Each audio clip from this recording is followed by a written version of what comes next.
Well इस module में हम इंटेस्टाइन के या यूँ समझेंगे जीआई ट्रैक का अगला हिस्सा ईसोफेगस के बाद स्टमक की बात करते हैं।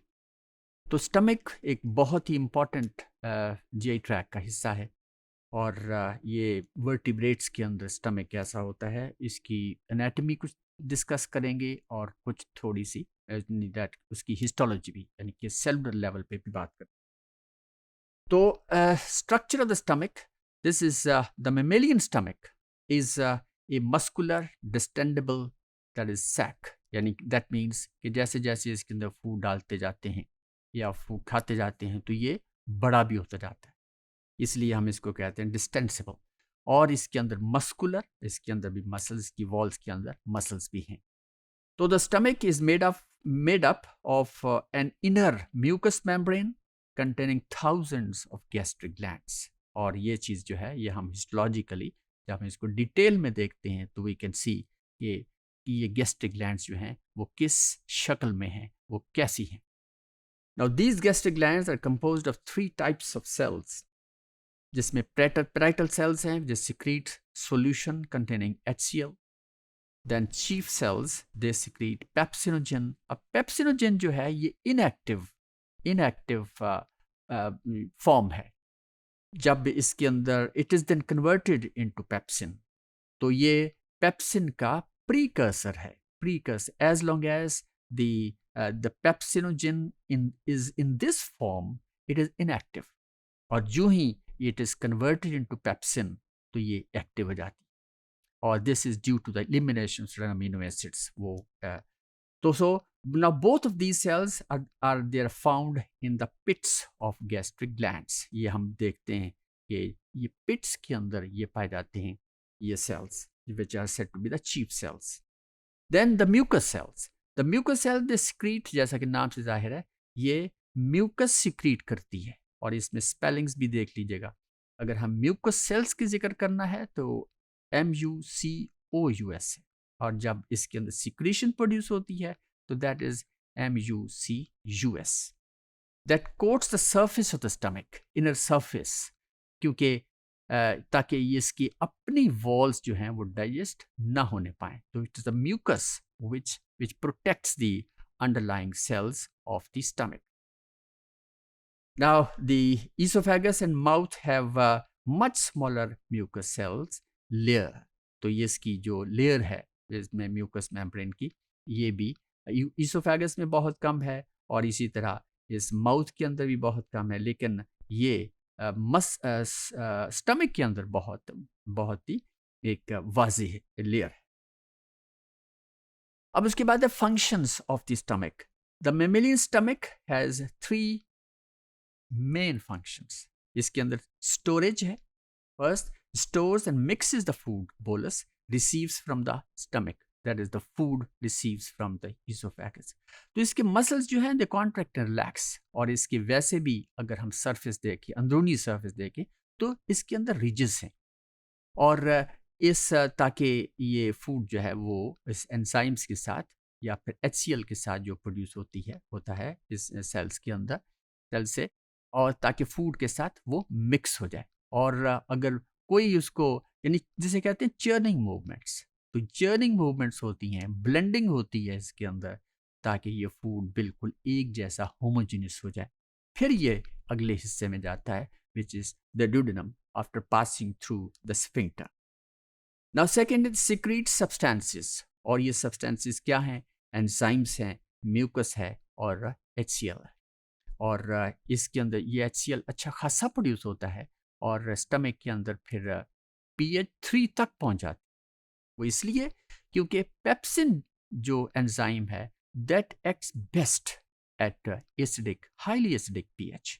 अगर यहाँ पे 3 या 3 से लगभग अगर pH ना हो तो पेप्सिन अपना काम नहीं करेगी, और फिर मुमकिन है वो एंटी पेरिस्टाल्टिक मूवमेंट हो जाए और ये वॉमिट आउट हो जाए। फिर उसके बाद it helps control the rate at which food moves into the small intestine via the pyloric sphincter. Pyloric sphincter वो स्फिंक्टर है जो कि एक गेट है ये इसके अंदर जो स्टमक और इंटेस्टाइन के दरमियान है। तो ये इसकी ओपनिंग होगा तो food that will move down in the duodenum. तो ये भी it is well regulated, it is well controlled, it is by the nervous system. Now उसके बाद द एंडोक्राइन सेल्स, जिसका हमने प्रीवियस मॉड्यूल्स के अंदर भी जिक्र किया कि गैस्ट्रिन होती है, और ये गैस्ट्रिन जो है ये हार्मोन है, और ये हार्मोन डायरेक्टली जो ही स्टिमुलेट होते हैं इसके सेल्स, उसकी हार्मोन प्रोड्यूस होते हैं। ये हार्मोन्स जो हैं directly moves into the blood, और वो blood when it comes back into the stomach wall के अंदर आता है, तो वो उसके कंट्रोल में है और वो गैस्ट्रिक जूस प्रोडक्शन ज़्यादा हो जाती है। बल्कि यहाँ तक कि जब हम कोई चीज़ देखते हैं कोई चीज़ को, या स्मेल आती है किसी चीज़ की, तो गैस्ट्रिक जूस प्रोडक्शन फिर भी बढ़ जाती है, ताकि और by the time that food enters, तो gastric juice is ready to receive that food which is coming from above. तो ये स्टमक की एक थोड़ा सा हिस्सा रिमूव करके, जिसे हम सेजिटल सेक्शन कहते हैं, वो दिखाया गया है। और इसके अंदर हम देख रहे हैं कि दिस इज द इसोफेगस, और ये स्टमक, ये एक बैग है जैसे स्टमक, और यहाँ से फिर ड्यूडेनम में जाता है, और ये स्फिंक्टर है जिसे हम पाइलोरिक स्फिंक्टर कहते हैं। और इसके अंदर ये रिजेस हैं जो कि यहाँ पे बहुत ही, जो कि which help in the process of mixing the food. अगली डायग्राम में ये उसका सेक्शन है, फर्दर उसको मैग्नीफाई किया गया है, जिसे हम फिर हिस्टोलॉजी कहते हैं। तो from outside to inside there is a serosa, then there is a mucus muscularis है, muscularis externa, then submucosa है, this part of it, this is submucosa, और उसके बाद फिर ये गैस्ट्रिक या जिसे हम म्यूकोजा कहते हैं। और इसी म्यूकोजा के अंदर फिर ये ग्लैंड्स हैं, जो कि बहुत वाज़ेह तौर पे दिखाए गए हैं। और there are different types of cells, the parietal cells, then this is the chief cells, और उसके बाद दिस इज एंडोक्राइन सेल्स। तो इस लिहाज से this gastric gland is a very important gland, और इसके मुख्तलिफ सेल्स हैं जो कि हाईली स्पेसिफिक हैं, जो कि कुछ तो HCl बना रहे हैं, कुछ म्यूकस प्रोड्यूस कर रहे हैं, कुछ पेप्सिनोजन प्रोड्यूस कर रहे हैं। तो these are different cells which can be seen very easily। और दिस डायग्राम, ठीक है, और इसे हम अगर हम स्टमक की सेक्शन काट के उसको स्टेन करें, और फिर भी हमें ये चीज़ें जो हैं ये बड़ी वाज़े नज़र आती हैं। और ये एक गैस्ट्रिक पिट जिसका हमने जिक्र किया था, तो gastric pit that leads into this gastric glands. और ये म्यूकस सेल्स हैं, ये mucus cells, then there is ये नेक का हिस्सा है, क्योंकि ये यहाँ से फिर वो ये कैविटी है, स्टमक की कैविटी है। और इसके बाद ये पैराइटल सेल्स हैं, स्मूथ मसल्स हैं, चीफ सेल्स हैं, देन एंडोक्राइन सेल्स। तो ये these are the different cells which are found in the gland, in the gastric pit और gastric juices, इसी से ही फिर प्रोड्यूस होते हैं, जो कि बाहर निकलते हैं, and then it gets mixed up with the food that we have ingested।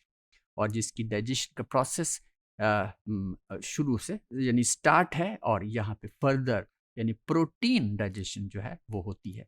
और ये स्टमक के अब अगले मॉड्यूल के अंदर हम यही जो प्रोसेस ऑफ डाइजेशन है वो जिक्र करेंगे, जिसे हम गैस्ट्रिक डाइजेशन कहते हैं, यानी वो डाइजेशन जो कि फिर स्टमक के अंदर होती है, और उससे फिर कौन सा फूड डाइजेस्ट होता है और उसके एंड प्रोडक्ट्स क्या होते हैं।